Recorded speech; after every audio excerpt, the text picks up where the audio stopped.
જલારામ બાપા પર વિવાદાસ્પદ નિવેદન અને સ્વામીના અશ્લીલ વિડીયો બહાર આવવાનો મામલો શ્રી સ્વામિનારાયણ સિદ્ધાંતિક હિત રક્ષક સમિતિ દ્વારા વિરોધ પ્રદર્શન કરવામાં આવ્યું હતું। મોટી સંખ્યામાં લોકો બેનરો અને વિવાદાસ્પદ ફોટા લઈ વિરોધ નોંધાવ્યો હતો।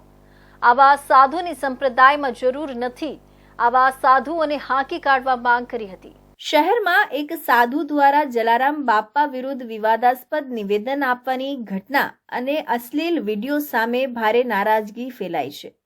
આ ઘટનાને લઈને શ્રી સ્વામિનારાયણ સૈદ્ધાંતિક હિત રક્ષક સમિતિ દ્વારા ઉગ્ર વિરોધ પ્રદર્શન કરવામાં આવ્યું હતું।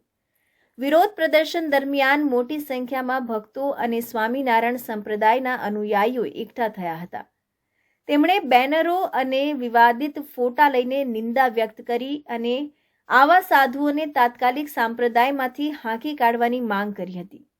વિશ્વાસ અને આસ્થા સાથે જોડાયેલા મહાન સંતો વિશે ખોટા અને અશોભનીય નિવેદન આપનારાઓને કોઈ પણ સંપ્રદાયમાં સ્થાન ન હોવું જોઈએ, તેમ હિત રક્ષક સમિતિએ જણાવ્યું હતું। વિરોધ દરમિયાન સમિતિના પ્રમુખ હસુભાઈએ મીડિયાને જણાવ્યું કે સાધુની આ હરકત માત્ર સંપ્રદાય માટે નહીં પણ સમગ્ર હિન્દુ સમાજ માટે દુઃખદ છે। આવા સાધુઓ ધર્મના નામે ભક્તોનું ભ્રમિત કરી રહ્યા છે।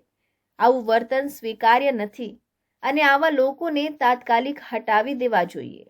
જલારામ બાપાનો લેટેસ્ટ મુદ્દો છે અને તેમજ હમણાં 2 અઠવાડિયા પહેલા એક સૃષ્ટિ વિરુદ્ધનું 75 વર્ષના વિશ્વ જીવને સૃષ્ટિ વિરુદ્ધનું કાર્ય બાળક પાસે કરાવે છે, જે 500 રૂપિયા દઈને આવા કાર્ય કરે, સંપ્રદાયની અંદર આવા બાવાની જરૂર નથી।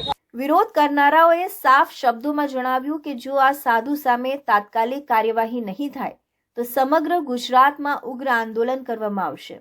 તેમજ આ મુદ્દે સરકાર અને સંપ્રદાયના અગ્રણીઓએ ગંભીરતા દાખવવી જોઈએ તેવી ભક્તો અને સમિતિ દ્વારા અપીલ કરવામાં આવી છે।